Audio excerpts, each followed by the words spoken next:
Well, we've got the last video on loadouts. I'm not really sure. This is the first video. I just have all the thumbnails together, and then the recent video is this is a list of TV shows that Jaffe and I made, and that is not what I was trying to show you. The previous video was a video on all of the different like weapon-based loadouts and whatnot. The previous two supercuts will be linked down below, but what you're seeing here today are all hero/ability-based loadouts. So we've got Lynx, Anti-Cuddle, Sarah, Blakebeard stash. All of these I was interested enough in making their own topic. I even covered Eddie for I even covered Jonesy, I should say, for a very, very brief video. And then the rest of them are loadout videos. These did vary in the time that I made them. So like the grenade loadout, Kunai, were very different times in my channel. So you might see a dip in quality. I also am a very meticulous video saver, which is why these videos are possible. However, for the life of me, I cannot find where my grenade loadout video went. So apologies for the lower quality video on that. Sorry, YouTube would only give me 720p. Don't know what to tell you.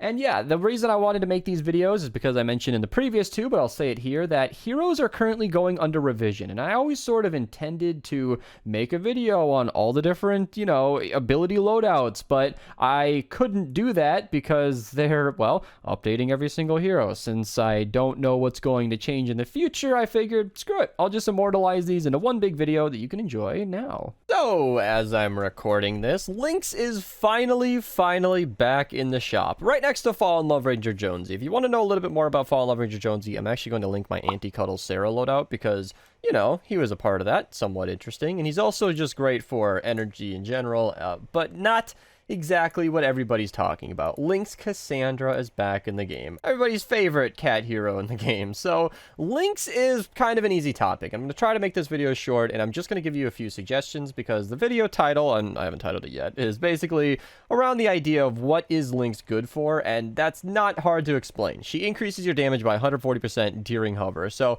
you can kunai in this game. It throws down a bunch of shurikens down onto the ground, and it, you know, kills stuff below you. But with Lynx, she provides the hang time ability bonus, where she obviously buffs your damage while you're up there. And then in the support, I get Ventura Ramirez, because that's totally what I clicked on. You get the 40% damage. So it's not as much. I wouldn't seriously consider running Lynx too much in the support. If you're running a kunai build, link in the description, she could be nice, but you're going to be spamming that one so much that you might not even want the hover. So it's not exactly the best in support, in my opinion. She's definitely a solid hero in the lead, so let's give a couple of examples as to why that is. So what we've got here is exactly my normal soldier build. This is what I use on almost every game that I play. I've usually got Rescue Trooper Ramirez in here, buffing my damage by the 50%, but with Kunai in the lead, I could just swap it out, and my damage goes up tremendously whenever I use it. Now, I'm going to be honest, you're not going to see Lynx a lot as people's main heroes in games, simply because her bonus only lasts for 4 seconds every 15 seconds when you can pop the kunai, so it's not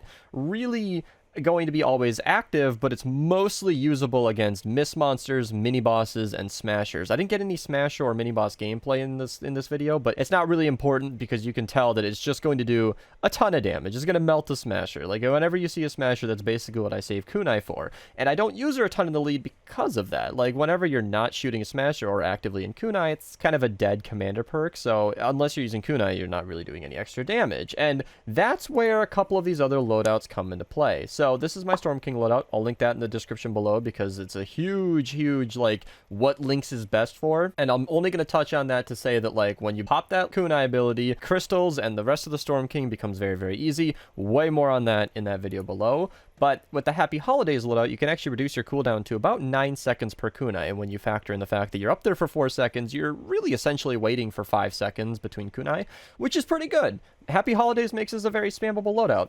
I've thrown out assault damage, crit damage, locked and reload. I've just buffed my damage as far as I could go here. Assault ammo recovery is a personal preference, and coconuts is great for survivability. This is just an example. There is no best loadout for Lynx. A lot of people were asking me for that, and I will honestly say that she is pretty much good for buffing anything. Hell, you could buff your pickaxe damage tremendously, which might not be useful against a tree, but if you're breaking down metal that you might have misplaced or whatever, and you happen to be running Lynx, that's kind of good for breaking down a base. No reason to run a hero as your commander, but it's kind of just to go to show that she is a very, very well-rounded character. So if you don't have her, always grab her. Always grab every hero that comes to the shop, every weapon, because you don't know what they're going to change. But for Lynx, you never know when you might come into needing a ninja. And of course, running a ninja as your lead, you're going to have that extra Soaring Mantis jump. You know, you get double jump, which is fantastic for mobility. And then, of course, just to give another example, if you use Totally Rockin' Out, as many people are going to bring up, I'm using exactly what you see here, and then it just does a lot of extra damage. It's almost overkill against these normal zombies. Like, I wanted to just get some gameplay, but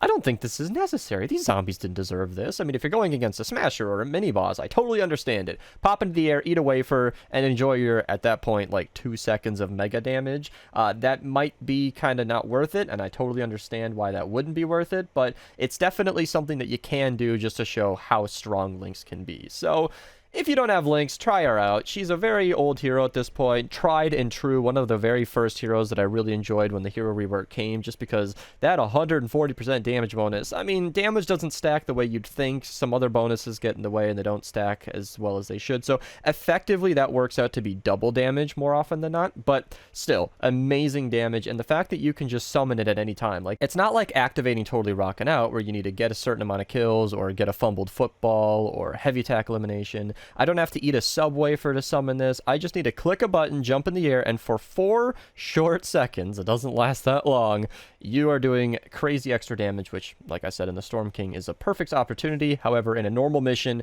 it's not something I use all the time, but she's definitely a great option. So I hope you guys enjoyed this little rundown on Lynx and what she's good for. I try to make this pretty short, even though she's a very, very powerful hero that's extremely well-rounded, but if I talked about every single way that she was useful, I would be talking forever. And, you know, just to tell you exactly what she's good for, how to make her ability a little bit more useful, hopefully we'll give you guys the tools to use her more appropriately yourself. Of course, if you guys have any great builds with Lynx, let me know in the comments below. Give some people some loadouts to try, because this is an amazing hero that I think everybody should try to enjoy. 3,200 gold is a lot, so I'm going to tack on just a little bit of information at the end here on how to get gold, because I understand that not everybody plays as much as I do and has 45,000 gold laying around. Some of you have 0 gold, and the best way to get gold, truthfully, would have been dungeons, but they took it out of the game and then added nothing. So no doubt whatever the next event is likely going to give you lots of gold. So any of these rewards that give you gold will probably be very, very helpful. Of course, since I don't have any of those challenges, I can't show you. Daily quests are great. You get about 240 gold apiece. That's extremely useful. I mean, that can go towards Lynx very well. But honestly, endgame twine. If you're absolutely just grinding gold, a Fight the Storm mission is an 8-minute defense, and you can start that Atlas mission as soon as you get a single bit of blue glow. So if you're speedrunning Fight the Storm, you're only going to have like 9 minutes in the mission if you're going fast. So 9 minutes in a twine mission where that's giving you like 150 gold, and if you have a mini boss, I think that gives you an extra 50. So if you don't up the difficulty, this could be as much as about 200 gold per run. That's not so bad. If you want to run that 16 times, just spam the Atlas for 2, 3, 4 hours, and you should be able to afford whatever hero in the shop. Now, I personally recommend, obviously, if you have the means and the time, just play the game a lot. If you hang out in high-end twine, kind of like we do, you're going to get plenty of gold. I know a lot of people might also recommend just running endurance a ton, which, I mean, you could. That's a way to get gold AFK if you're set up for that. And also helping people with their storm shield defenses will get you plenty of mini llamas. I don't think I have any to open for you guys, but mini llamas are perfectly good for gold, and then also a good way to get it. So I hope that helps you guys out. Unfortunately, I don't have any gold farm to recommend. I don't think there's any insanely easy way. Like, I would like to think that anybody who knows how to AFK endurance doesn't need this information anyway, but, you know, maybe that'll give some of you guys something to work towards. And if you can't get into high twine, just queue the highest power level mission you can and try to run it as much as you can. So hope you guys enjoyed this video. Let me know what you thought in the comments below. Like the video, you know, subscribe if you're new. Thank you guys so much for watching, and have a nice day. All right, you guys, the one day of the year where people are going to be talking about Anti-Cuddle Sarah. So Anti-Cuddle Sarah is one of those heroes in the game that I almost didn't even want to cover. But I got convinced by people on my stream that, you know, people are going to be curious how she's used, what she's good for, and, you know, what they should be doing with her. So Anti-Cuddle Sarah, I mentioned I didn't want to make a video on her because her perk isn't insanely good, okay? Maybe people would disagree with this, but she does regenerate a ton of energy as your commander, and then a decent amount of energy in support. Now, I say she's not insanely good simply because that role is filled by a lot of other heroes. So she grants eliminations, energy on eliminations, which is really good for a melee build with a Steam Thrasher. As you can see, with the Steam Thrasher and her just in support, that is plenty of energy recovery, and it's just a very, very good passive thing to have. If you have her in the lead, you can effectively do an entire encampment with almost never letting up on that right click, and it's a pretty great energy recovery. Now, ironically, I would say that she's not that good because she's too good. Like, she gives you way more energy than you need, and the only time that she's ever seriously useful as a commander is if you're doing a loadout like this with a Steam Thrasher, or you're spamming the surround pound, or other stuff like that. And not to take away from her fame and glory, but I mentioned that she fills an area of the game that's kind of oversaturated by other heroes, such as Dino Southie. Now, I know that not everybody has the Fossil Southie hero, but if you do have him, constantly regenerating 12 energy per second regardless of what you're doing is debatably better than 22.5 energy on a kill. Now, if you don't have Dino Southie and you run ninja loadouts regularly, she's great in the support. I mean, just kind of good for passive energy regeneration. I use the Storm King's Ravager a lot. I'm sure many of you do. It's the mythic sword. It's arguably the best melee weapon in the game, and I think that there's a pretty strong argument for that. Swords kind of dominate the melee meta right now, and having that 7.5 energy on the eliminations is really good for when you're using the heavy attack on the sword, which it's passive. It's really not that amazing. Again, if you have Fossil Southie and you're using Blast from the Past, which you usually are, especially in a Luna build, then you don't really need her, but she's great to have as extra. What I'm more focused on is what I was recording actually lastly in my gameplay here, is the Totally Rockin' Out build. Now, this is an example where you're using her as a commander, and Totally Rockin' Out doesn't have any energy recovery in the support of your team. You're just using Anti-Cuddle Sarah as all of your energy regeneration. So that's kind of where she could be more useful, although even as I say that in the loadout, I also use our third hero I'm going to talk about, is Fallen Love Ranger Jonsee, who is also in the thumbnail, and many of you might have been wondering why he's there, because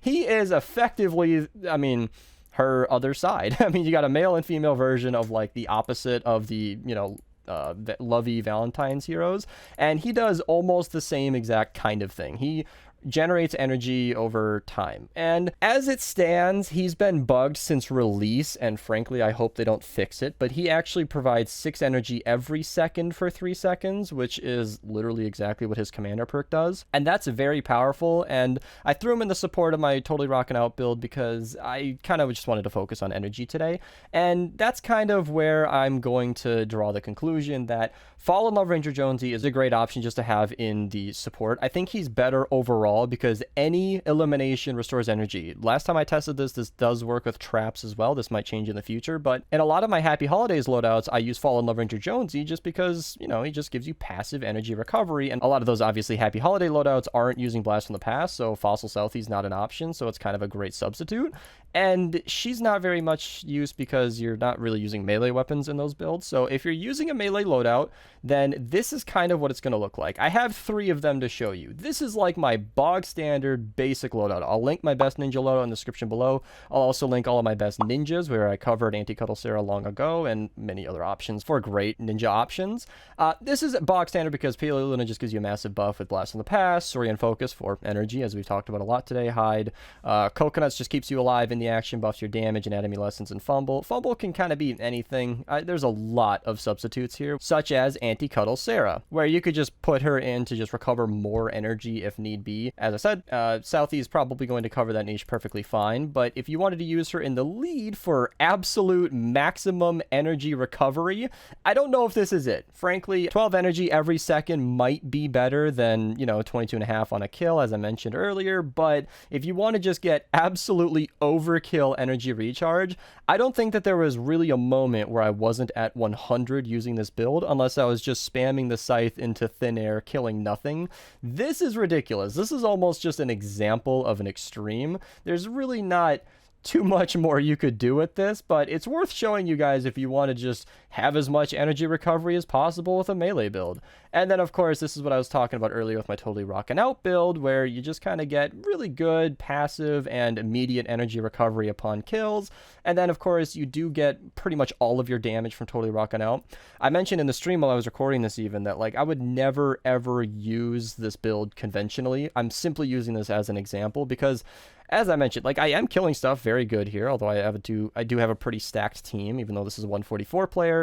Most of my damage is coming from Totally Rockin' Out. It buffs my crits, and I think it buffs my damage as well. I don't even remember how Totally Rockin' Out works, but my point is, all my damage is coming from Totally Rockin' Out, which is 8 seconds fading over time, so it's almost never like constantly active. It was suggested a lot actually to use Breakbeat Wildcat, which is kind of a great option if you want to just have Rock and Riff active all the time and throw Anti-Cuddle into support. Again, we're getting into some really weird territory here. This is one of the highest DPS boosting team perks in the game, buffed with a melee chick that gives you energy. This is a video showing you the different ways that Anti-Cuddle Sarah can be used. Whether or not she is good, so to speak, is going to be left up to you guys. And lastly, of course, it wouldn't be complete if I didn't show you exactly what weapons I've been using in today's video. I didn't use a Storm King's Fury at all. You can basically mentally substitute all of my Storm King's Ravager footage with the Fury, except that it would have meteorites and, you know, falling from the sky. So I didn't use the Fury, but the Storm King's Ravager is obviously used plenty. These are the perks on that. The Ear Splitter isn't something I'd seriously recommend. I don't love it. I know a lot of people like this weapon, but you're stuck in one place. It takes a long time to set up that heavy attack. You can't really move because you're getting, you know, you'll be getting attacked, and you're really only limited to hitting what's around you. So this is a build where I don't have any heavy attack efficiency on here, although I don't really think that it's necessary because you're obviously recovering so much energy. It's absurd. The Husk Warper is fun, but again, not insanely good compared to like the Surround Pound, which was clearing enemies even when they were fire, which is a 25% damage total. Say like if you're hitting for 100 damage with a nature Surround Pound, I'll be hitting a fire enemy for 25. So even with that reduction, it's actually just slaying everything. And of course, I'm regenerating all of my energy back almost immediately, which is really nice. And then huge thanks to Skulls, play with him all the time. He gave me his Steam Thrasher, which is perked perfectly, crit rating, crit damage, and then just heavy attack efficiency. Like this was a very, very, very powerful tool. And I think definitely the best way to turn into a lawnmower, because I think every kid at some point in their life, like, I mean, adulthood is really just aspiring to be a lawnmower. There's really nothing else that we kind of shoot for. I mean, getting a job, working hard, living on our own is really all amounting to being a lawnmower and cutting through hordes of zombies, because if that's not what we're doing this for, then what are we doing this for? If there's no scuba, then what has this all been about?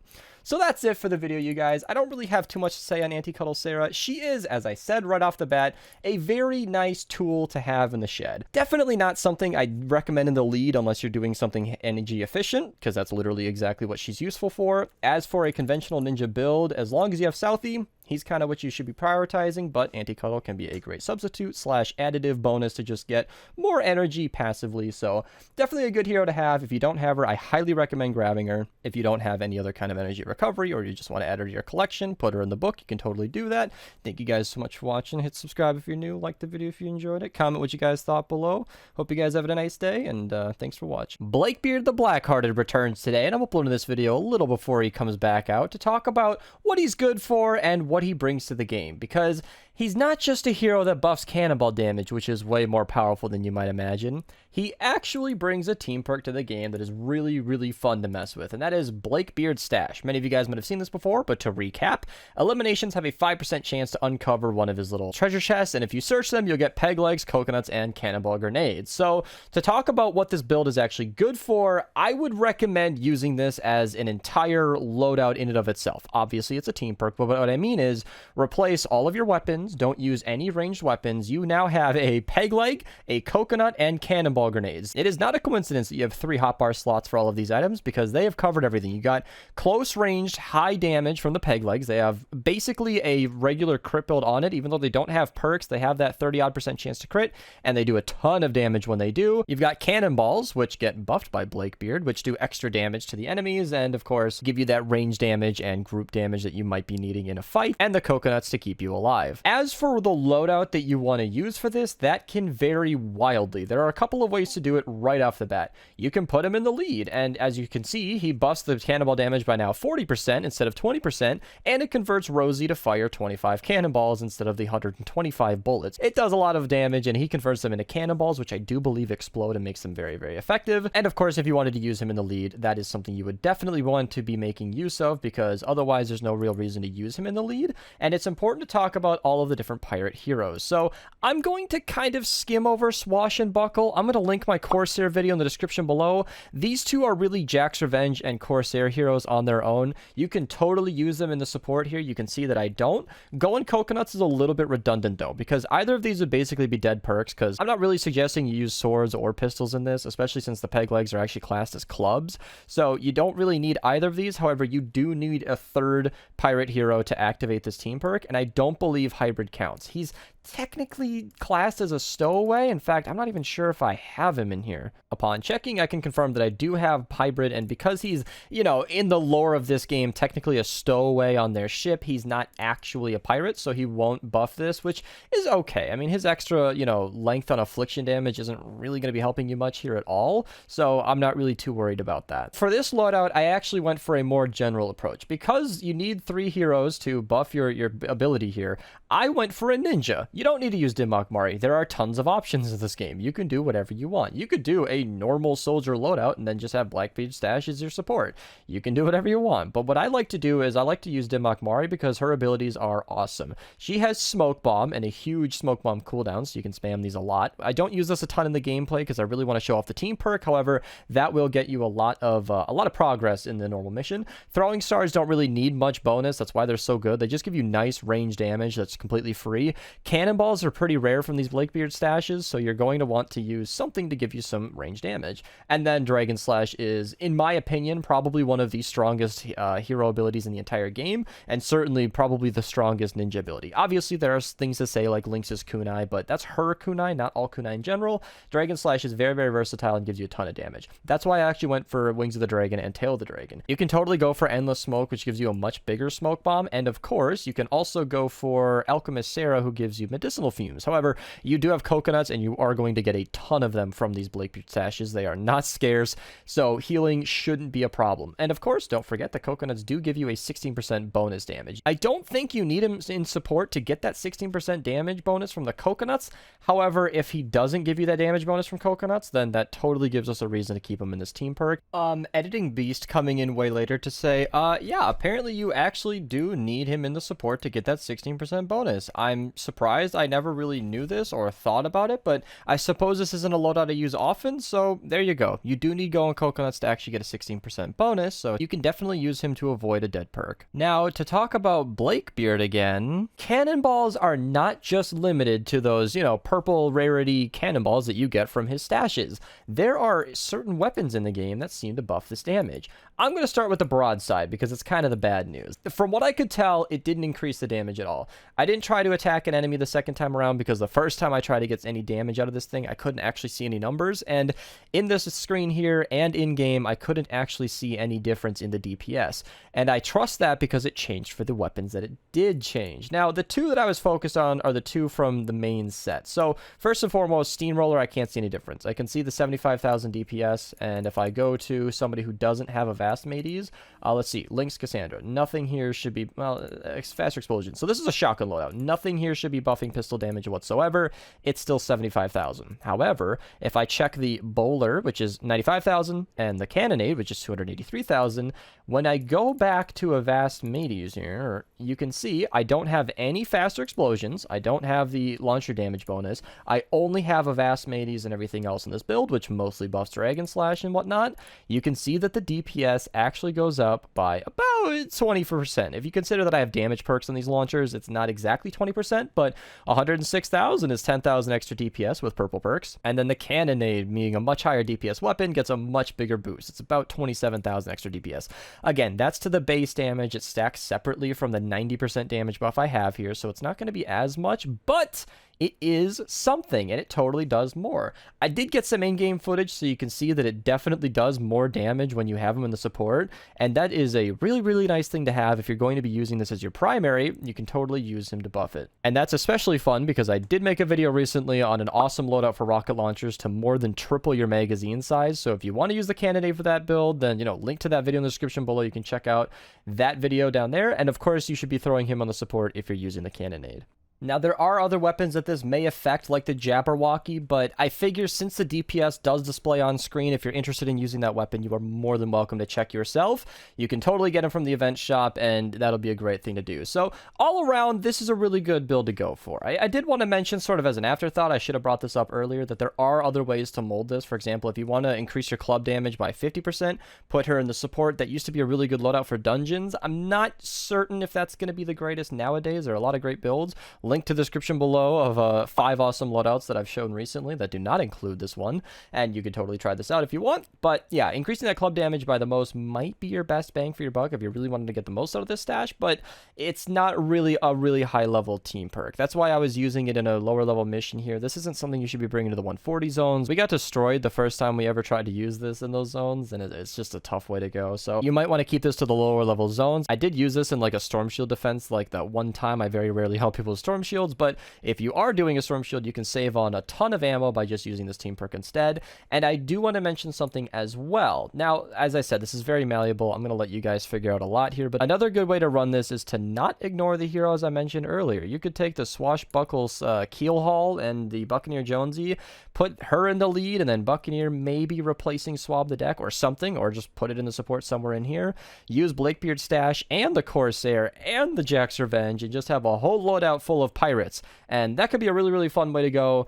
But that is totally up to you guys. Now we're just having a ton of fun with it because, I mean, like I said, it's not a very serious build. So if you want to maximize your usefulness of these pirate llamas, you know, maybe make you not regret buying so many of these things, then this is a great loadout to make the most out of it. Thank you guys so much for watching. If any of these llamas come by again, you should feel free to use code Mista to check out.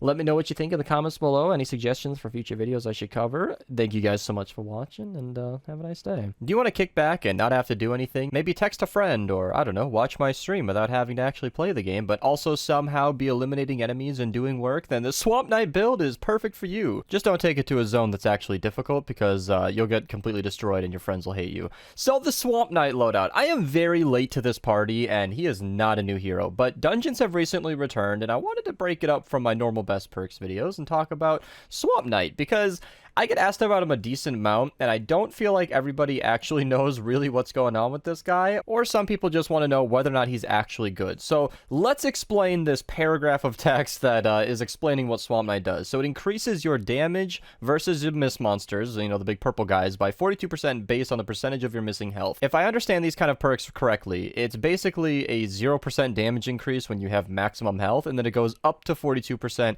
I assume it scales, like if you lose 42% of your health, you do 42% extra damage, but it doesn't really explain that. So I can assume that if you're really low health, you'll do the most damage, but it's not exactly clear in how it's explained, but that's not what's important here. What's important with Swamp Knight, because he does that in the support, is in addition to taking damage, you have a 45% chance to conjure a phantasm that deals energy damage to nearby targets. Now, that's not incredible. It's very nice. It means that while you're just taking damage for any reason, you can be doing damage to nearby enemies without having to lift a finger. If you couple that with the Trick and Treat team perk, you have a 50% chance to conjure an extra phantasm, which is the thing that deals damage, and it'll also heal you in the process. So now we have damage and healing all by just taking damage, which means you can effectively stand in a crowd of zombies and just be a tank while eliminating everything around you. Now, there are a couple of ways to buff that. I'm not going to be able to show this because I don't really have one, but the Baron in the middle of my inventory is for speed. It has triple movement perks, but the Baron and many other melees have armor perks on them, and if you can do triple armor or double armor, you'll take less damage from enemies while still conjuring the phantasm, so that's a really good way to make sure that you stay alive in the fight. You can see in this 108 zone, I'm actually using a shield regeneration trinity, which basically means every second I get 10% of my shield back. It's not a ton, but it does help, especially in these lower zones, just to keep me alive. Now, the rest of this loadout is pretty much up to you, but I'm going to explain some of the basics and why I use them. Ghoulish Cackle is just great because ability damage is exactly what those phantasms are, and the more health you lose, the more damage they do. It's nice to have, and you do need 2 of these Fortnite Mares heroes to actually activate the team perk, so having a couple of these would be nice. There are a lot of options here, like Locked and Reloaded and Practiced in Combat. I mean, these will help you, but it depends on what kind of loadout you want to go for. With Swamp Knight, a lot of people like to flex that armor perk and use a melee. You don't need to do that. Seeing as I was using a Trinity, I thought that Make It Count was kind of nicer to at least buff my SMG damage, and I do believe Beetlejuice would actually buff this team perk without Monster Smash, but it makes it so that if you're doing damage with a melee, this is a very random build. I even saw that I had a hardware crit rating bonus on this when I was recording this footage, and I couldn't actually see that I ever used a melee because that just goes to show how little it matters. All you need is Swamp Knight, a way to heal, Trick and Treat, and have it active, and you'll just kill everything. I did use Survivalist here to keep myself alive, and then of course going Coconuts is kind of a nice failsafe. I've never found a situation where, you know, taking a ton of damage was safe, so I like to have going Coconuts to make sure I stay alive, but it's absolutely unnecessary. Of course, that extra 16% damage will buff the phantasms, but you don't need it. And I'm so lax on this loadout because I think it's just so fun to talk about. Like, I'm not showing you the best loadout for Swamp Knight here. In fact, I'm not even certain that one exists. Obviously, I could take out Make It Count and then put on, you know, some kind of melee buff. Even Koen Coconuts could leave, and you could try a melee loadout with this guy. But ultimately, you just want to maximize how much damage you can take while staying alive. You could even swap Survivalist with, like, you know, armor perks. So you could get Bomb Suit Kyle here, grab that armor perk, put it on. What ultimately matters here is you just need to have Swamp Knight. And so if you've been running dungeons and you've unlocked this guy from the quest line and you didn't know what to do with him, pull him out of the book, you know, try him out. Try him out for size. He's kind of a fun hero to use when you're really, really lazy. I don't use him personally often, but I do know he exists, and I always keep this one in my back pocket. And I also want to talk about Mermonster Ken. I don't know the easiest way to find him here, but he does also come from the dungeon. So if you want to use both of these guys, you've never touched these heroes before, you can totally run Monster Smash with, you know, healing you from melee attacks, run the melee damage here, have both of them activating it. You do want Ghoulish Cackle anyway. It's just super nice to have. And then you could have some sort of melee loadout with this, try out some 2 new heroes that you might have never even touched before, and have a grand old time. At least as of recording this could totally change in the future. Arlene Iza is not currently active from the quest line. They didn't bring the quest line back, and that's where you get her. So if they bring out the dungeon quest line, grab up Arlene Iza. In fact, I even use her in normal ninja builds. I don't know if I have her on here. Yeah, I kind of switch up this loadout a bunch. I think Going Coconuts was enough to heal me here, but sometimes I just kind of like to have that extra healing bonus, because if you're using a melee loadout, then having a hero that gives you life leech with melee attacks is a really nice thing to have. So it's kind of a consideration and a good hero to have in general. If you guys have your own loadouts for Swamp Knight, leave them in the comments below. I think this is a fun guy to talk about. He's kind of cool. I was happy to use all this gameplay because I recorded this months ago, wanted to talk about him, but I kind of just never did. I've been very busy with other videos, and since he re-released, I figured we'd have some fun. Subscribe if you're new, like if you liked it, dislike if you disliked it. Thank you guys for watching, and have a nice day. Hey guys, today I just want to talk about the best hero loadout for the new hero Jonsee-Bot. First, you're going to add him to your collection book, and see you guys later. Okay, no, I'm sorry. I was just going to end the video there, but there are a couple of things to talk about with him, just because, you know, it is worth mentioning that he is brand new, and I've now put him in the book, so I'm probably going to have to unvault him later on.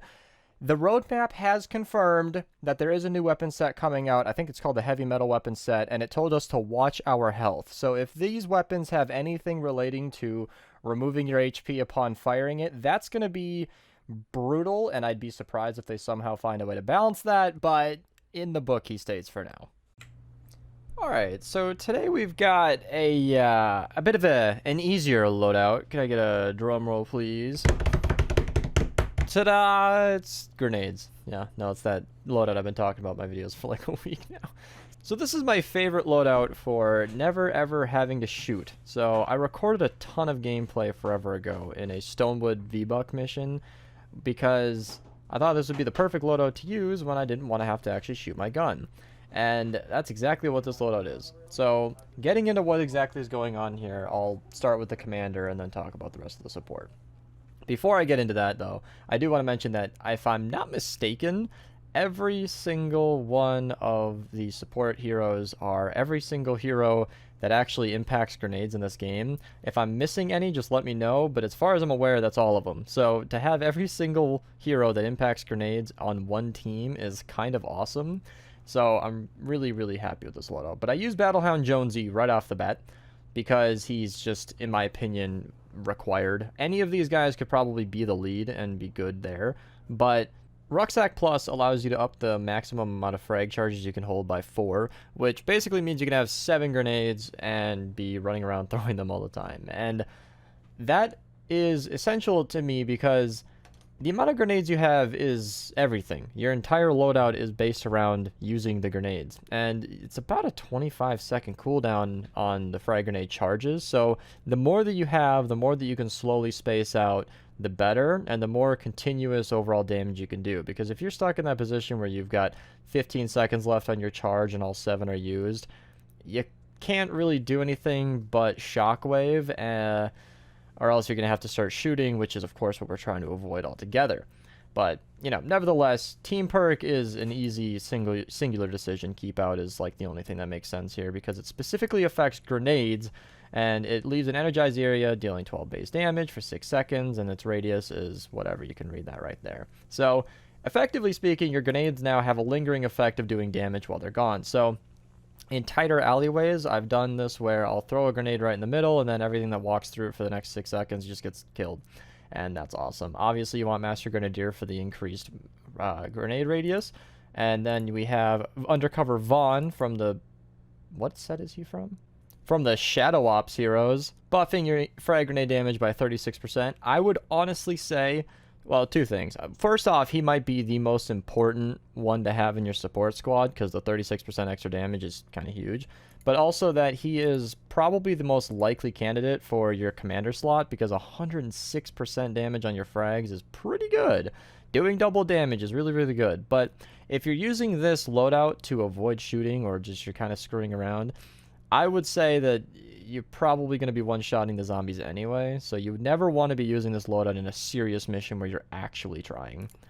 And then, of course, you got Pull the Pin, which reduced the energy cost, which might sound unimportant, and I'd agree, but reducing it by 33% brings it down to about 20 energy, or at least that's what I was experiencing in a mission that when I tried this. And that's pretty good because if you want to be able to spam the grenades, you'll be able to get about 5 off before your energy starts recharging instead of whatever it would have been, which is like, 3 or 4. I think you can get about 3 grenades off, but with Pull the Pin, you can get closer to 5 or 6, so it's a lot better for spamming. However, if you wanted this to be a more viable loadout and you wanted to put like Mad Tidings on here or Assault damage for some actual, bullet damage, then this would be a good one to replace alongside Grenade Regeneration, which you get from the 4-leaf Wildcat from the springtime event, and after every 45 eliminations you get another frag grenade charge, which is honestly just great because the more kills you get, the more you'll keep it going. And I forgot to mention that this is Highland Warrior Wildcat, who I think is from the same set. Yeah, she is, so she's right there. So you can also see Battlehound Jonesy is in here as well. And wow, this entire this whole springtime event just had all the bonuses to frag grenades, didn't they, huh?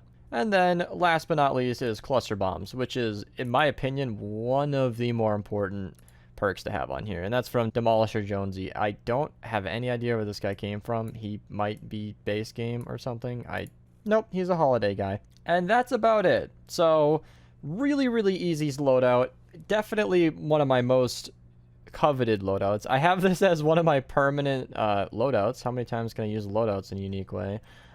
Just because, like I said, I use him on the easier missions. He's easy for Storm Shields or War Games or whatever where I'm trying not to shoot, and he's just kind of a fun option. And I like him because of kind of how perfect it is. Like, we've got every single support and team perk, everything, every perk in this loadout is buffing your grenades, and I don't believe that there are any other options for your grenades. So, there you go. If you want a fun and easy loadout, there you have it. Hippity hoppity, it's a Kunai build. Today we're going to be talking about Kunai, and it is absolutely refreshing to be talking about Kunai and not talking about our thick cat lady over here, because her hang time has no point in this build. So, getting right into it, Happy Holidays has reduced the cooldown of all abilities, everybody knows this, yada yada yada. Kunai is pretty decent now. If you use Overtaker Hero in the Commander in this certain configuration, your Kunai has a default 9-second cooldown. With Kunai eliminations reducing your cooldown by 4.5 seconds, it means that every 2 kills, you just get a brand new Kunai right away. So you can just constantly spam it so long as you're killing enemies in the process. And I'm going to show you how to do that the most efficiently right here. Speed run. So this is not like a super endgame build. This is totally for fun, you guys. You'll see most of this footage is actually in a lower tier zone, and that's kind of where it should stay. This is the kind of build I use when I don't want to shoot and I'm going to be running around in enemy spawns. This is not something you should be using in the 144 players where you're actually trying, okay? All right, cool. That much is mentioned. Now, obviously, you want to have Overtake Your Hero in the Commander. I just don't see a better way to do it than this. You need that cooldown elimination, or else this kind of defeats the purpose of spamming this. But with the support perks on this, you have a lot of leeway. So Kunai hits for a embarrassingly low 4 base energy damage. I'm not sure if that even makes a difference. You can correct me if I'm wrong, but that is like nothing. If you don't know what base 4 means, my offense is 3,251. So base 4 is like 3,251 of that. Like, it's basically just nothing. It hits for so little damage. It's kind of hilarious. If I have that wrong, correct me, but as I understand, this perk could be swapped out for something more useful, like perhaps buffing his Dragon Slash here and giving you Tail of the Dragon, something I highly recommend for Dragon Slash. Or you could just use the Dragon Scorch and increase the range. You got options here. Extermination is kind of a personal thing. I like that. I mentioned that I use the eggs in the Shockwave build, link below, where the eggs are just kind of nice to deal with harder, stronger targets. You do need to note that the actual kunais are the only things that reduce the cooldown. So the crystal daggers that come from Razor or the extermination, that doesn't really count, so you kind of have to be careful. Monkeying around is super cool. I love that. I mean, the bananas, you might not think they help, but seeing as you're constantly trying to kunai and jump in the air, this will slip up enemies, keep them where you want them to be. I believe that can still affect smashers. Again, if they fixed anything that I'm mentioning here, let me know, but I do recall that affecting smashers, at least upon Monk's first release. And I did kind of skip over Razor here because she is an event hero, meaning you have to play Battle Breakers and get level 20. As I'm recording this, that is still possible and has been for quite a few months now. So if that changes, obviously you guys can let us know in the comments below, let people know if that does change. But as I said, you have a lot of leeway here, and this is again an example because those daggers will seek out targets, but very, very, very often I see them clinging to targets that are dead, so they just kind of shoot into the ground. So you could literally do anything here. I'm not going to get into too many examples, like pretty much anything that just makes you run faster or do more damage. If you want to put some assault weapon perks, you want to put some hardware perks, melee, you can do whatever you want that helps this build, because seriously what matters is the kunai, a little bit of explosion damage, and monkeying around. Like, these are all very nice little perks, but any one of them can be swapped out and not make a huge difference. So long as you have that immediate cooldown with Kunai Collection and Happy Holidays, this build is going to be fun no matter what you do, and I really, really love that about this build. One thing you're going to need for sure is Fuel for the Fallen, because when you can spam an ability instantly, energy is the only thing that limits you, so having something like this constantly regenerating energy is a huge bonus. Obviously, I would love to somehow make Dino Southie work here, but you need Happy Holidays to get that instant cooldown. I mean, if you take Happy Holidays off, we can actually see live on camera. I haven't even checked this. I'm just going to kind of be lazy and just see. Now we got a 15-second cooldown, so that's going to be 4 eliminations. So just by taking Happy Holidays off, we're straight up doubling the amount of enemies we need to kill, and I could tell you from experience, that is not sustainable. You do need to have Happy Holidays on here to be kind of something you can trust, and that's basically it, honestly. This is a build that is so amazing and so simple that I just love it. All you technically need is Happy Holidays to be active, overtake your hero, and a Fuel for the Fallen to keep things going, and you basically just have infinite kunai. What you put in the support squad after this is totally up to you. These are just my suggestions. You can do whatever you want. If you guys have any alternate builds for this that I might have not mentioned, let me know in the comments below. I want to know how you guys are running this thing, because it's a ton of fun in the lower level zones when you're trying to, save up some ammo and just have a good time. Seismic Smash. That ability that they added to Outlanders that freaked out many new players with the hero rework when they realized that their anti-material charge was gone and they could no longer punch with Outlanders. Little do they know, right-clicking your pickaxe was just as good. Welcome to the video on Seismic Smash. So this is a loadout I've been actually having some really decent fun with recently on stream. It's not extremely powerful. You'll see that it's not extremely tanky. It's kind of hard to stay alive, but I think its niche is something that actually keeps it in the action, because with Ice Queen as your lead, you can freeze smashers right in place. Oh yeah, we're getting right into this, you guys. And that is probably the only way that I have personally found that Seismic Smash is actually usable. I'm going to say it right off the bat. I use the fire Kamiha Akuna Matata dude that you can get from the Battle Breakers event.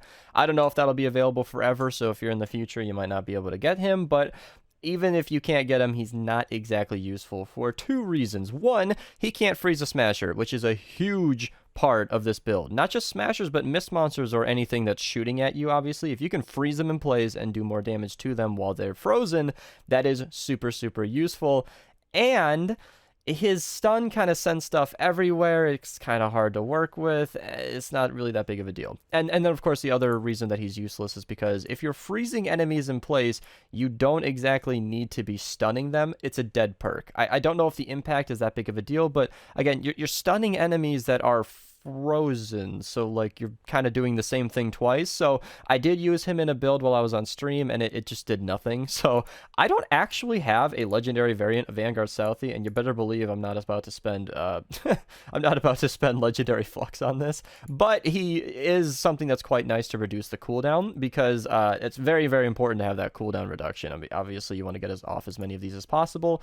Fuel for the Fallen is great because when you're spamming your Seismic Smash all the time, you should also be using your Shock Tower, because it's kind of nice extra damage in between that 6-second cooldown for the Seismic Smash. Not to mention it's also very effective for just area of effect damage, just to kill everything around you. And Return the Sender is just super, super good. I mean, that basically doubles the amount of damage that your Seismic Smash does, and it increases the impact, which, again, I don't know how useful that is when you're already freezing your enemies, but it's kind of nice to have regardless, because if you Seismic Smash once, it does X amount of damage, but with Return to the Sender, it just comes back and does the same damage twice. It basically doubles the damage of your Seismic Smash, and it's just kind of a nice deal to have. I threw Bomb Suit on this. That is because of, as I mentioned, it's not very tanky. It's not extremely good in terms of survivability. In fact, I was using this, like I mentioned on stream, and the first thing that I noticed is when the mission actually started, I was the first one to die. Hell, we actually failed the Deliver the Bomb mission right off the bat. We had to use more Blue Glow because I just could not solo in that higher zone. So this shows that this is a much more effective as a support build rather than anything else. Just like Sub-Zero Zenith, who is the sniper guy who freezes enemies on crit, he can be more useful in more different ways. These are not the same characters, but they are the only two heroes in the game that I'm personally aware of in the moment that can actually freeze enemies, disregarding the 6th perk on the Blizzard Blitzer. That's a totally different subject. Now, the thing that I was using in place of Bomb Suit would have actually been Sustained Smash, which reduces the energy cost, but as I mentioned with Fuel for the Fallen, if you're killing enemies, you're going to be getting plenty of energy back, and seeing as your Shock Tower and your Seismic Smash are the only two things that you're using and they have plenty of cooldown, you don't exactly need to reduce your energy cost. It's not that big of a deal. Granted, you might want to actually have your phase shift available, but it's kind of an empty perk. I'm going to leave this one up to you guys to sort of put in whatever you want. Doesn't really matter much. And I'm a huge fan of going coconuts for two reasons. One, I mean, damage, 16% extra is nice, and survivability. I mean, they heal about a third of your health instantly, plus a 20 to 30 second residual healing time afterwards, so it's just a great way to stay alive. And that 16% damage actually does remind me, mid-recording here, that Azealia Clark is a thing, so ability energy damage up by 15.5%. That's not seriously significant. Remember, the amount of usefulness you're getting from her Seismic Smash isn't precisely the damage that it does, rather the fact that it freezes enemies in place and allows you to kill them more effectively. That's something to consider, but it's really not that big of a deal. And another option that I almost forgot to mention was a buff to your Shock Tower. So while I was using some of these other heroes, I've tried this loadout in quite a number of ways. If you apply like affliction damage with static cling, I think that's actually more effective than straight up more damage to the Shock Tower. I don't actually even remember who does that. I'll try to find him while I'm talking here, but yeah, there you go. You can buff the Shock Tower damage. I think the affliction might be more useful overall, but you know, something to buff your Shock Tower might be nice, seeing as we've pretty much buffed our Seismic Smash as much as it's really gonna go here. You're kind of just open to having fun with this loadout as you want to go. Now, what I did notice is the fact that when you freeze enemies, it doesn't actually seem to do any frozen damage, so I wasn't actually able to see any difference in the damage versus like a nature enemy which should be resistant to frozen damage, or a fire enemy which should actually take more damage from it. I wasn't actually able to see any noticeable difference in that, and if you experience something different, let me know in the comments below, but that's kind of what's cool about this. So you do a 14% extra damage to frozen enemies on top of freezing them in place, and you can stop a smasher mid-charge, which makes this a super, super useful build. Obviously, all of this kind of relies pretty heavily on Happy Holidays. You don't need this. I mean, 40% isn't that big of a deal. Our cooldown is like 6 seconds. So without this, I'm going to even just see live on stream. It was about 6 seconds beforehand, and now it's 10 seconds. So is a 4-second difference really that big of a deal? I'm going to leave that one up to you guys. If you don't think it's that big of a deal and you're free to use this without that, then I would highly recommend Blast from the Past. It's just so useful. I've mentioned several times how easy it is to die with this loadout, so Blast from the Past and a little bit of a hero rework would keep you alive nice and well. In fact, you could replace Fuel for the Fallen with the Dino Southie dude, because he'll be giving you 4 energy per second always, not just 6 per second per kill, because, you know, Fuel for the Fallen's currently bugged right now and has been since he released. And Bombs, you can just put Iza. Like, there are better alternatives to 2 of our support group if you go with Blast from the Past, but like I said, you're going to have a longer cooldown, so it's kind of up to you. So that's the Seismic Smash build. Not a serious build. This is not something I use in the hardest of missions. If I'm really, really trying, this is the last thing I consider. But if I'm kind of bored midstream, or chat wants to see something interesting, or I'm just trying to make the game more fun for myself, honestly, it is actually a very fun loadout and something I really do enjoy using. And I'm not just saying that. I've used this quite a bit, and I will definitely be using it more in the future. Okay, you know, miniguns got buffed like over a month ago, and just kind of sliding in last place in terms of YouTubers who have talked about this, but I have something to say. So, miniguns were always probably one of the strongest abilities in the entire game. I know I said this last time with Dragon Slash, but there are a lot of amazing abilities in this game, and I'm not saying it's necessarily the strongest ability, but it's certainly up there. And even before the Happy Holidays team perk rolled around, reducing the ability cooldowns by 40%, with this exact loadout that I'm showing here with Commando Spitfire in the lead, your cooldown for the minigun was about 18 seconds, which is pretty good. I mean, that was a very viable loadout. The problem is, in a conventional mission, 18 seconds is still just too much. Some people might disagree with this, and that's definitely going to be a topic brought up later when I mention the other side, because this guy will have a 27-second cooldown. 18 seconds was still a bit brutal, because what we're doing here is everything in my support squad is effectively buffing the minigun. The only thing that I have for anything extra is Battle Beat, giving you a little bit of Rock and Riff bonus, and the Going Coconuts, which will just buff all of your damage. That's definitely going to be okay when you're not having the minigun active, but generally in my personal view of things, if you're going to dedicate a loadout to, say, a minigun, or any ability like Shockwave or Dragon Slash, etc., you're going to want to have that ability up and usable as long as possible. It's kind of like, just for a conventional soldier build, if I'm going to be buffing my assault damage, I want it to always be buffing my assault damage, or at least always be able to use an AR. That's like having a loadout just like this, going for buffing assault weapons and SMGs, and then saying, oh, but you're going to have to use your SMG for 15 seconds at a time with a 20-second downtime. Like, that just, that doesn't make a lot of sense to me. Now, I understand that a lot of loadouts are used for fun, but I'm a little bit more boring than that, you know? Like, I think that Shockwave is fun, and I really like using the Seismic Smash from Outlanders, but that's not something I would actually use in, like, any mission that's going to cause me any difficulty. That being said, when it comes to Going Commando, or the minigun as many know it, that is not the case. This weapon is pretty much good up until the 140 zones. I personally stop it there because when you get to a 144 player, that's when things get a little too difficult, because elemental zombies are really, really kind of a struggle with this main build. Again, I'll talk about Boomstick in a second. And when enemies get as high as 163, you're going to need a good team and some good traps if the minigun is really going to be your main DPS. That being said, if you have like a mini boss with no element, or, fun fact, miniguns are currently glitched as I'm recording this might be patched in the future, somebody can comment below, that smokescreen mini bosses actually get affected by the minigun altogether. That's because of a weird quirk in this game, and something that I'll explain later. Ranged weapon damage is different than the minigun. The minigun is not technically classed as ranged weapon damage, it is an ability. So, as I'll show later, here, Ghoulish Cackle, that does increase your ability damage. However, something that I didn't know quite a while ago when I was going to make this video is that Mad Tidings and Startup, 2 of the best perks in the game, they would be amazing for the minigun. They buff ranged weapon damage by 1% up to 25, and then for the other one, Mad Tidings, it's 50. That buffs ranged weapon damage, not the minigun. The minigun is an ability, so unfortunately these do not count, which is a great thing to know. I'm glad I tested it. You can see here on the screen that my base damage does what it does, and then with Mad Tidings in my loadout, it just stays the same, and with Startup, it also stays the same. I just put on a dead perk for these tests just to show you, like, in isolated scenarios, they do nothing. And it's a good thing to know I mentioned, because I was using this in the very beginning, both of these perks, thinking that it was helping me all this amount. Meanwhile, the entire time I had a dead perk. Now, that's also important to know with Wukong. I thought explosive rounds would work. They don't. I mean, unfortunately, when I show you this build, it's pretty refined. Survivalist does get activated. You can ask some specific questions in the comments below. I'd highly recommend testing stuff, you guys. You don't have to complete a mission. Just log in, use the minigun, look at your damage, maybe even record yourself with OBS. It's free. It doesn't need to look good so long as you can read the numbers. And then just see what works. Like, locked and reloaded is going to be useless because you never reload. Assault crit damage isn't going to count because it's neither of those things.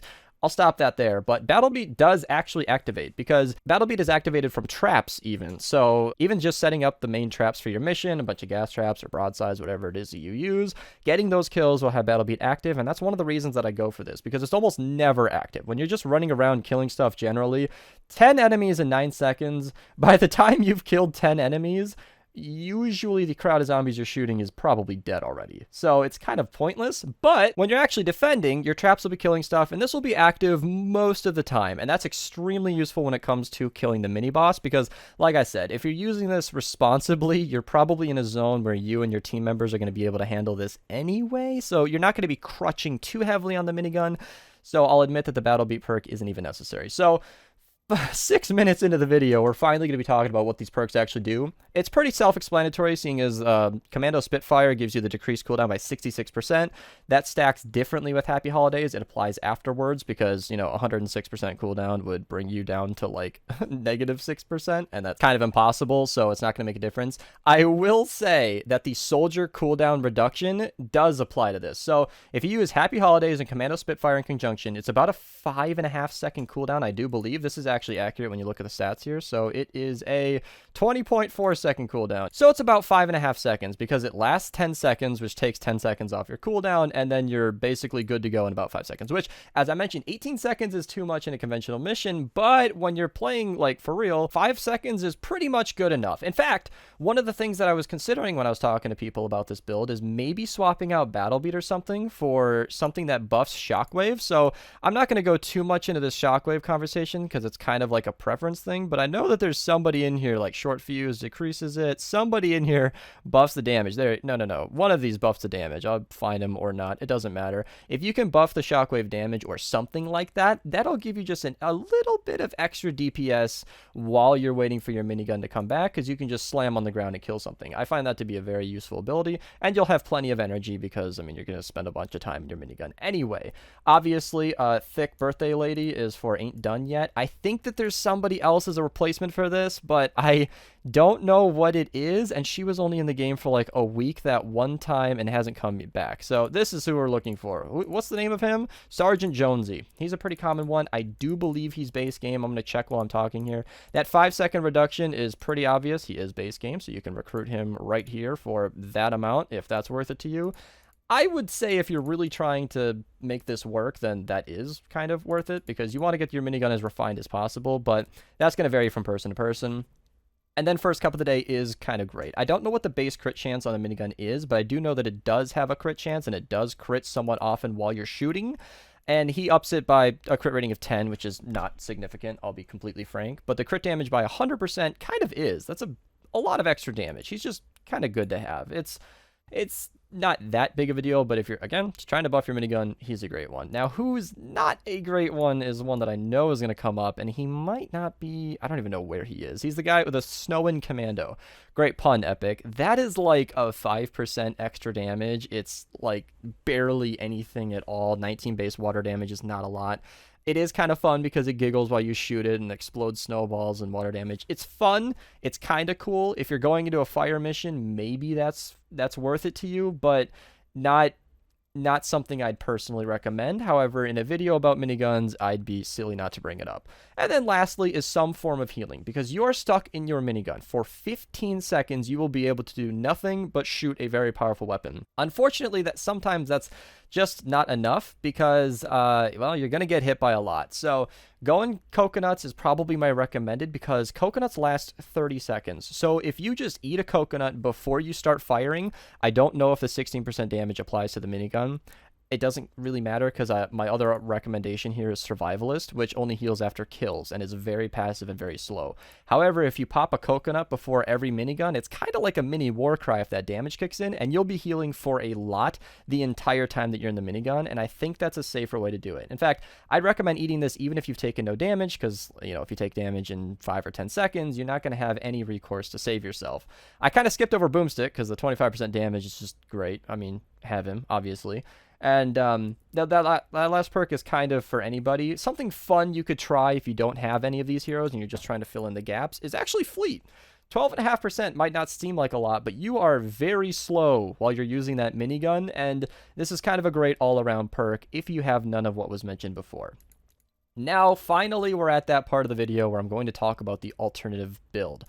This is for if you really want your minigun to do as much as possible. I also mentioned the Ghoulish Cackle because this is just an option. I tried this one mission. I didn't love it because I had to have my health constantly low. But, I mean, 37.5% extra damage is great. It's nice to have. Again, this is an ability, so it does take. And you can also use, I didn't really think to mention this, but Azealia Clark, that ability energy damage is only effective with the boomstick because he turns your minigun into energy, buffs the damage by 50%, and that's basically the only difference. Obviously, with going commando in the support, or going again in the support, your cooldown is reduced by quite a lot. Like I said, now your cooldown after the minigun is over is 27 seconds instead of 5.5, which is pretty significant. That will mean you're going to spend about more than half of your time not actually using your minigun. However, that 50% extra damage and energy is pretty interesting because you do 44% extra damage with a physical build against physical zombies, and energy does 75% of its total damage. If that made no sense to you, then it's like a 50% discrepancy. So the 50% extra damage kind of balances it right back out. That math might be totally wrong, but what I do know is he's definitely better against energy and enemies. I think I went out of my way to get some Smasher footage for this to compare, before and after. This is definitely the stronger minigun, but in my opinion, even if you're doing half the damage that you would be doing to an elemental zombie, because if you're doing 100 damage with a physical minigun to a physical zombie, you will be doing 50 damage to a normal elemental zombie, and then vice versa, energy will do 75% to everything but physical to do 100. It's definitely better against elemental. I don't want to get too far into the math. I do have a video on all of the different elements in the description below, and assuming they apply to the same to miniguns, that will explain things much clearer. And then obviously we just flip it. That's it. Going again goes in the support. He goes in the lead. Some people prefer this. I tend to prefer this on a very hard mission. This could shred a mini boss, especially if it's elemental. But like I said, you're going to spend so much time without the minigun that you might want to sacrifice some of these perks and buff some assault damage or something, because you're going to spend most of your time not using the minigun. And then Survivalist was just the alternative option for this. So that's the minigun loadout. I'm assuming most of you won't make it this far. This is the kind of video that I link people when they ask me if I have a minigun build, and then I just sigh in despair on stream when I have nothing to show them. So this is the kind of video where most people are probably going to get to this point, hit pause, and say, okay, thanks, Beast, and then come back to the stream or whatever. Very, very, very fun loadout. I use this in like the hardest of missions sometimes. Like I said, it's mostly just for fun if we're trolling around. It's not something that's very casual or boring, because you do need to point that minigun places and you do have to actually aim it, but it's still very, very fun, and it's an alternative to the normal run-of-the-mill day-to-day overpowered setup that pretty much everybody uses regularly. So as I'm recording this, Love Ranger Jonesy has just come back to the game, and it seems like a good enough time to bring up the only loadout that he's actually useful in. Now, I'm not making the entire video just because Love Ranger Jonesy is coming back, but I did have this Shockwave video, and I had some footage in the background just sort of in my pocket and ready to make this video, so I figured I can't really think of a better time to upload this other than, when Happy Holidays dropped over a month ago. So, definitely on time with this one. But my recommendations for Shockwave is to just have fun with it. This is the kind of loadout that you might want to have as like an encampment clearer, even though personally I think that Dragon Slash might be a bit more useful. It's kind of tough because in this specific configuration, you're not very tanky. You don't exactly have a lot of armor. You don't have a ton of health. You can't really stay alive as much. That's kind of why we need going coconuts. And you're completely hinging on your Shockwave doing lots of damage, which it does. It definitely kills pretty well. But even with this maximum cooldown, Happy Holidays, it's still about 6.6 seconds.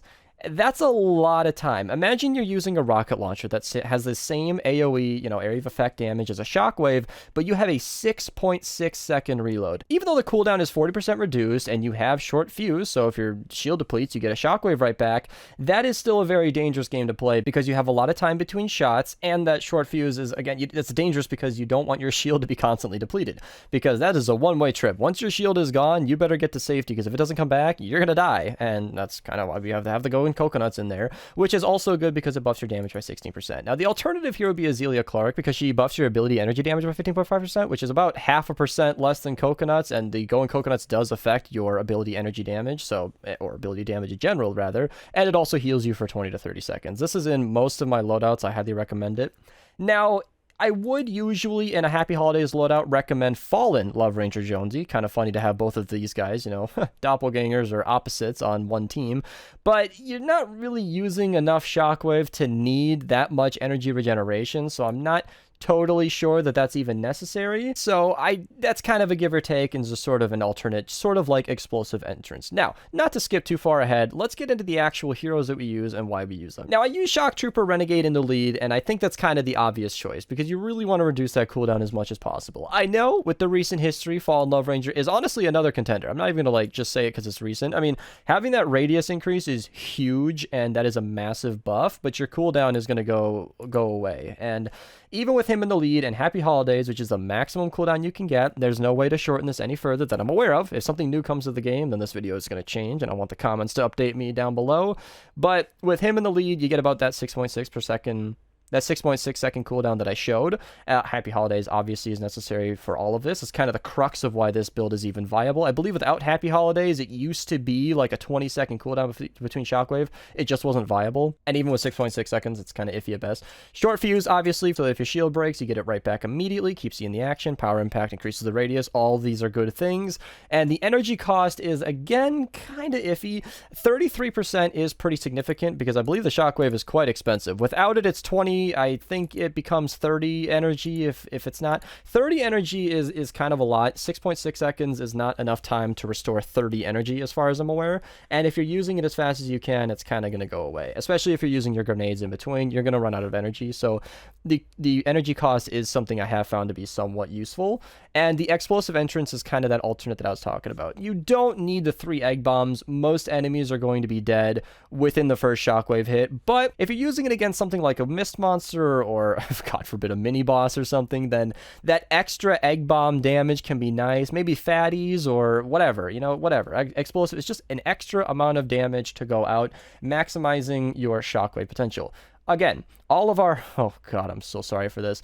All of our eggs are in one basket here. Shockwave is the whole point of this build and why it's kind of meant for fun. This is not something serious. That 6.6 seconds will get you killed, and without a Shockwave, you're useless. And as I always say with certain specialized builds, every time you're killing any enemy without a Shockwave, all of these are dead perks. None of these are helping you in any way. So definitely something fun to mess around with. I highly recommend checking this out. One thing I have been seeing used, I'm going to credit Tic Tac for this one because he's the only person I've ever seen this, you know, shout out to the Eat and Yeet, is if you use sub-wafers, that damage increase is kind of awesome. You might want to use her instead of explosive entrance. Eat some wafers and then just smash into some enemies. I don't have any gameplay of this, but it's definitely a fun way to go and just another option. So the only thing that I want to mention here that I figured I would bring up is Archetype. I think he's the only hero in the game that still buffs Shockwave that I didn't actually bring up. I have him right down here, and that's Escape Artist. That increased movement speed can be nice. It's not that big of a deal. I'll be frank, I've never even tried it, but I'm going to leave that one up to you guys. In almost every one of these Happy Holidays loadouts, there's one thing that I either don't recommend or I've never personally tried a ton of, and this is one of them. If you guys think that movement speed is nice, then let me know, but I mean, typically a Shockwave kills everything in front of you anyway, so I mean, I don't know, just switch to a Baron. If you just switch to a Baron with 3 movement speed perks on it, you're going to get a 42% movement speed for as long as you're holding it, rather than a 40% movement speed just for 8 seconds. So I don't know that you should really be dedicating a perk to something that you can just hold in your hand, but nevertheless, I figured it was worth bringing him up because I knew the comments would mention him if I didn't. So that's my build for the Shockwave Happy Holidays loadout. I mentioned Happy Holidays because, again, the cooldown on this is pretty significant without it, and you kind of need it to make this work, and it is really something fun to use, especially if you're going to like a lower zone where the enemies aren't going to be that tough to kill, or whatever you're doing with some friends. This is definitely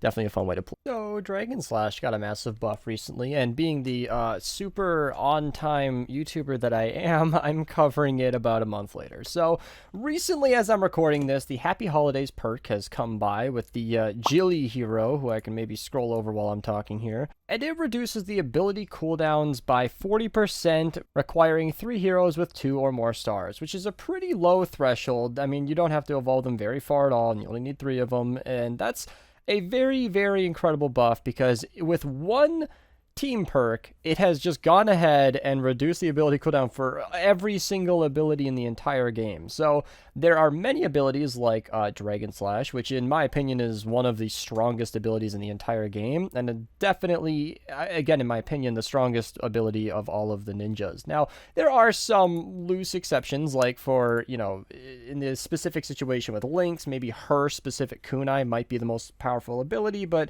at that point, we're really more or less talking about her team perk. I would say that Dragon Slash is, if you have a hero that you really enjoy, or ninja that you really enjoy using, and it has Dragon Slash, that hero instantly just got so much stronger. And that's because, pretty simply, you can just crash through a wave of enemies and kill them in one strong swoop, and it's an amazing ability. So with the Happy Holidays team perk, that reduces that one's cooldown from 10 seconds down to 6 seconds, because it's an even 40%. And this is much more effective with abilities that have bigger cooldowns. So like the Minigun, for example, with Go and Commando cooldown by 66% being, reduced by that amount, you could get this down to about an 18-second cooldown. And now with Happy Holidays, 18 seconds if I remember correctly, but with Happy Holidays, that 40% brings it all the way down to 5%. Now, I believe the 40% is after all buffs, so it's not reducing the minigun's cooldown by 40% and 66%, because then it would reduce the cooldown by 106%. 106% cooldown would mean that you basically get it with like a negative cooldown, and that just doesn't make sense at all.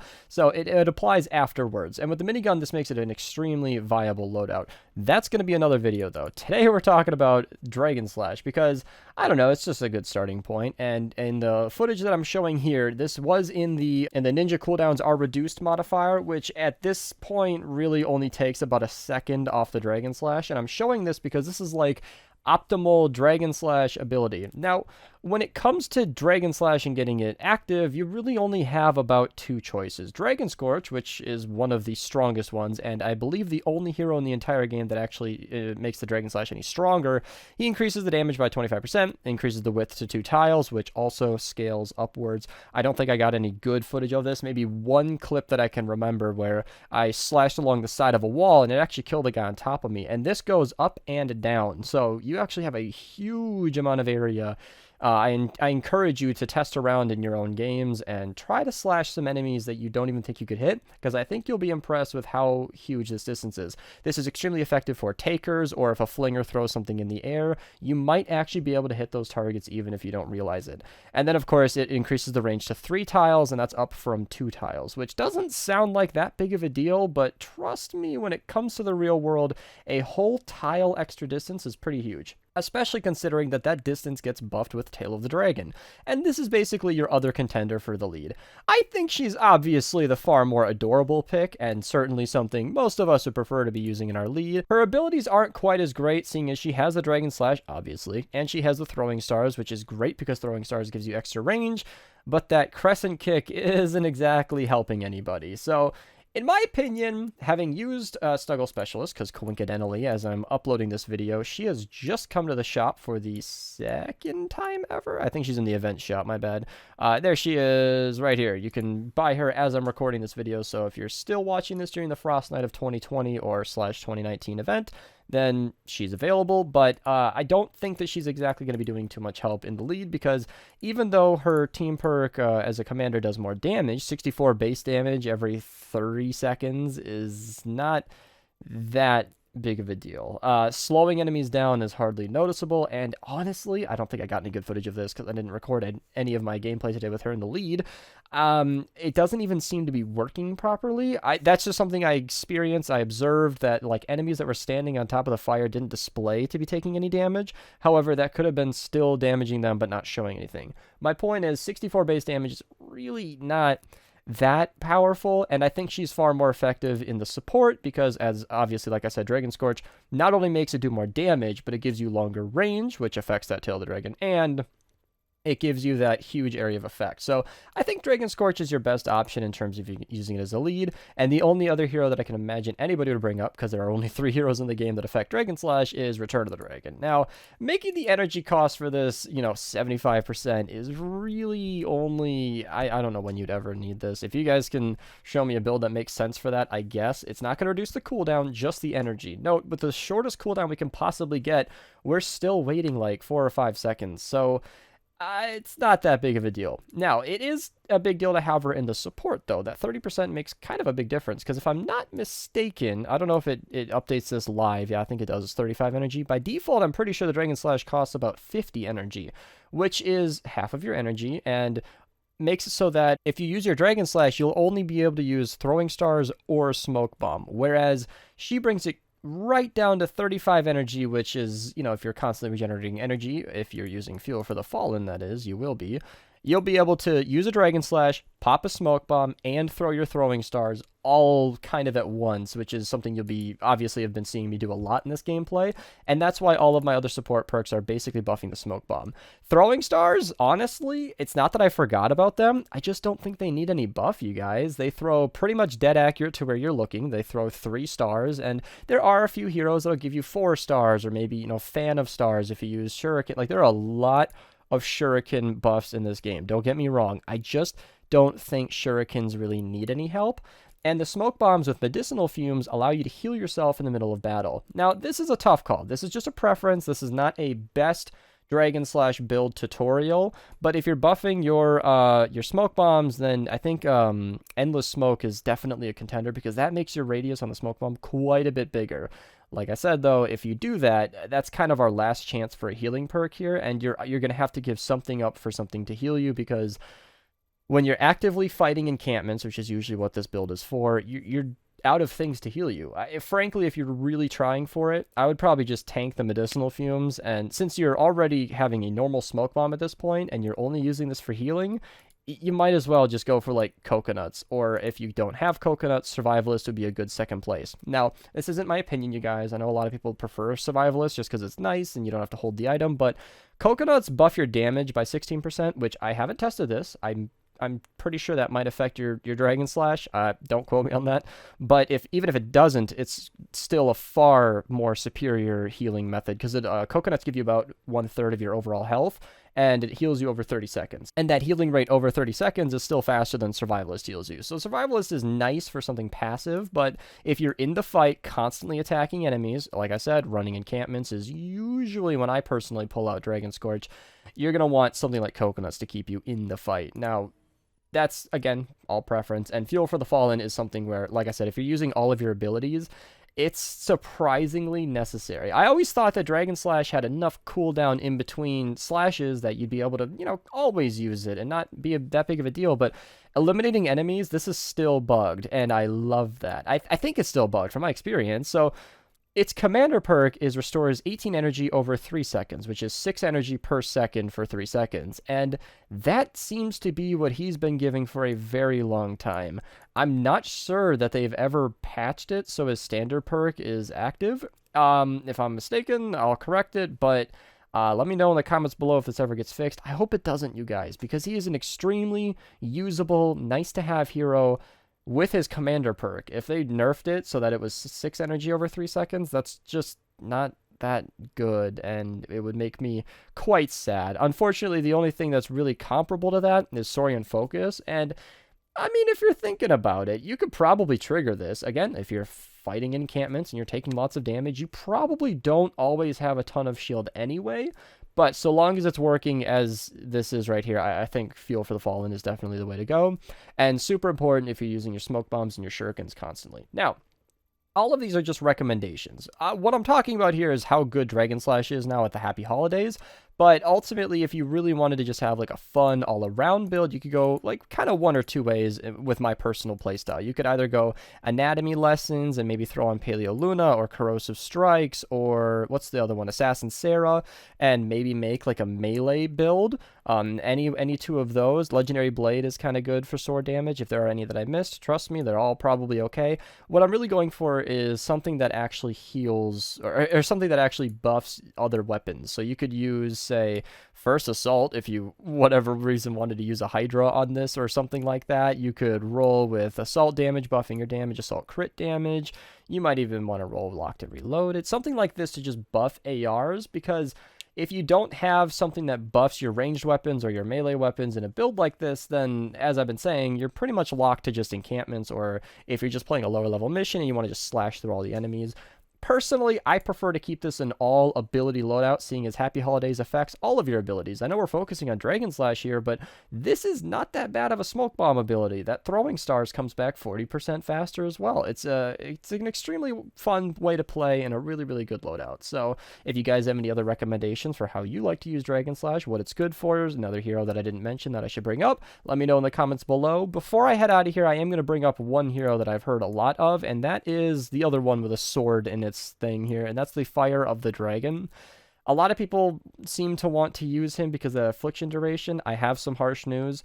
That Return of the Dragon fire trail is not affliction. That does not get buffed from this, and nothing from your Dragon Slash causes any affliction, so unless there's something I'm not aware of here, this is not that big of a deal. Now, if you use him in the lead, your Dragon Slash can apply affliction, dealing fire damage, but that's only fire damage, and you lose the 25% damage from Dragon Slash, or Dragon Scorch, plus his range and distance. And while he is another hero that buffs Dragon Slash, it's really, there's a reason that I brought him up at the very end here, and that's that he's just not that good in my opinion. So if you disagree, feel free to use him. I don't choose your loadouts, but that's it for me, you guys. Hope you guys enjoyed this video. I will be covering more loadouts in future videos, but if you want me to cover anything sooner than the others, let me know in the comments below.